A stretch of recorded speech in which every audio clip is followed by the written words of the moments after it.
கர்த்தருடைய பரிசுத்த நாமம் மகிமைப்படுவதாக. என்ன பிரியமானவர்களே, மகிழ்ச்சியாக இருக்கிறீங்களா?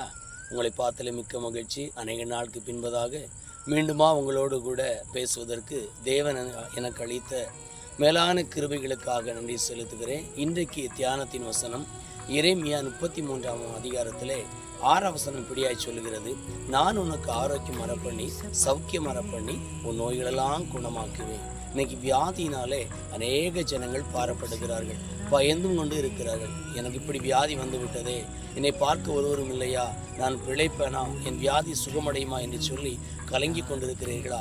என் அன்பு தேவ பிள்ளைகளே, நீங்கள் பயப்படாதிருங்கள், கலங்காதிருங்கள். கர்த்தர் நிச்சயமாக உங்கள் வியாதியிலிருந்து விடுதலை கொடுப்பார். அவர் வேதம் சொல்லுகிறது, அவர் வேத வசனத்தை அனுப்பி அவர்களை சௌக்கியப்படுத்தி அழிவுக்கு தப்புவிப்பாராம். சங்கீதம் 107 20ஆம் வசனம் இப்படியாய் சொல்லுகிறது. அப்போ தேவன் நமக்கு ஒரு வாக்குத்தத்தம் கொடுப்பாரே, ஆனால் நிச்சயமாக அதை நிறைவேற்றக்கூடிய பொறுப்பு ஆண்டவருக்கு இருக்கிறது. அதனால நீங்க தைரியமா இருங்க, பயப்படாதீங்க.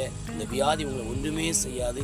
நிச்சயமாக ஆண்டவர் உங்க வாழ்க்கையில உங்க நோயை மாற்றி உங்களுக்கு அதிசயங்களையும் செய்வார், அற்புதங்களை செய்வார். நீங்க நீடித்த நாட்களாய் இந்த பூமியில வாழ்வீர்கள். கர்த்தர்தாமே இந்த வார்த்தை மூலம் உங்களை ஆசீர்வதிப்பாராக. ஆமென். உன்னோட ஜெபம் செய்வோம்.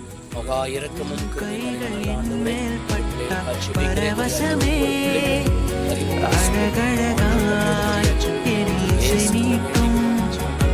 அன்பான இசையா